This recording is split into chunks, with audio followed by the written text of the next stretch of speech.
I'm one of them. I include myself as one of them. He's one of my favorite people, and I know where I could find him every Sunday morning. He and Carmen sitting in the very back corner over there, you know. I'd always come in and look for them, and always ask about how Pete was doing. I mean, he was a strong man, and then when he started to kind of fade, I was always concerned, but we could never find anything wrong with him. He was just one of those people that you thought would outlive everyone. But now he's gone, but he's not really gone. He's just kind of beyond a veil. And we can't see him because he's moved out of his tent, that body, into a glorified body where he's waiting for us, where he is. I went before the Lord one time and I was going, you know, we always have mixed feelings about life and death, and most Christians always like to think, oh, I can't wait till I go to heaven, but as soon as something starts happening that's going to send you to heaven, then you get worried and scared, you know. I don't want to go right now, God, but I want to go. I want to see you, but I don't really, I'm not ready to go, you know. But I was sitting one night and really pondering that, because I don't really have a lot of fear of death, but I wanted to know really what it was going to be like, because I couldn't imagine what it would be like to not wake up every morning here on earth and go through our days and with the people that we love and that we're close to. And I said, what's it going to be like, Lord, to go to heaven, to wake up in the millennial period where you're ruling and reigning?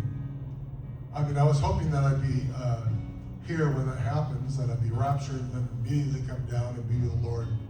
And at this age now, I'm thinking, well, I might not be doing that, you know. I might fall asleep before that, which is what the Bible talks about with saints, with people that believe in Jesus, is that we don't die, we fall asleep.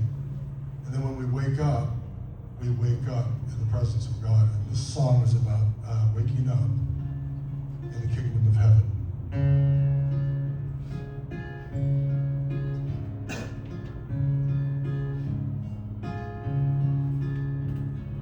A little bird wings her way down from on high, through quiet green valleys and blue velvet skies, to yellow-orange flowers, a kiss from her beak, a wave from her wings, a touch from her feet.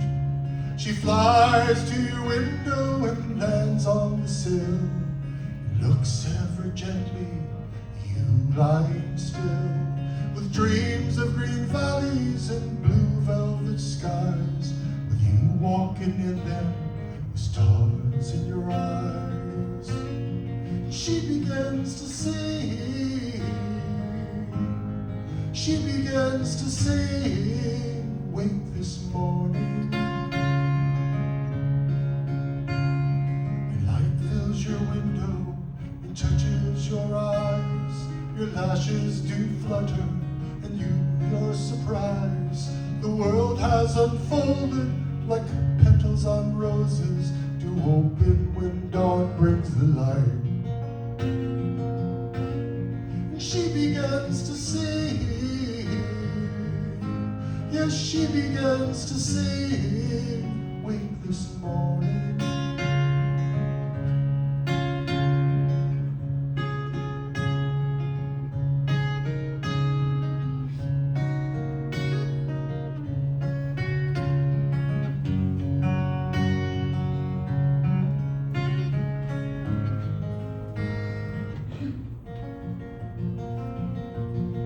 She begins to sing, she begins to sing, wake this morning. Now you wander outside to the once barren land, the lily white lilies, the golden bright sand, the lamb and the lion lay down by the stream. You are the child to lead them in peace, and on every tree is a garden's delight. The day never ends, there's never a night, and walking toward you is Jesus the King. And standing beside him, the most precious thing. Your father and mother, your sisters and brothers, and all of your friends. This time, Kyle's going to come up and share a song that he just wrote for this occasion.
Thank all of you for coming.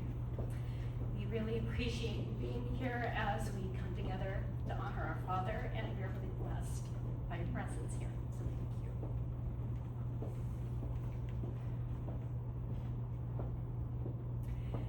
One trait that I inherited from my father is his love of photography.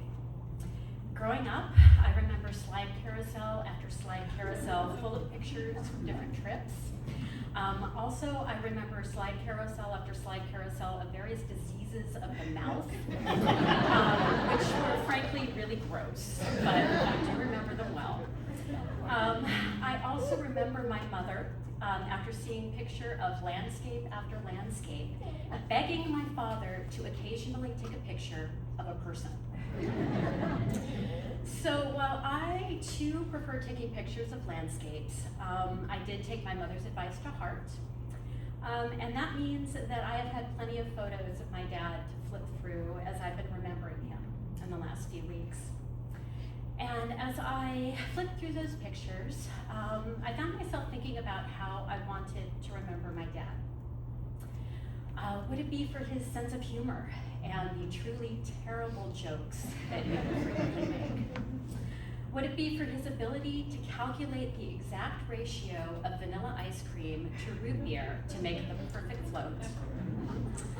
Would it be for his insistence that we were always early for everything? Would it be for the example that he set of integrity and always keeping your word? Or would it be for the value that he placed on education and hard work? Yes, I want to remember him for all of those things. But even beyond that, I want to remember my dad for the way that he lived his life as a faithful Christian. Now, there are so many stories that I could tell here, but I want to focus on two key aspects of his life: his faithfulness in his work and his love for his family. Practicing dentistry in prison is not an easy job.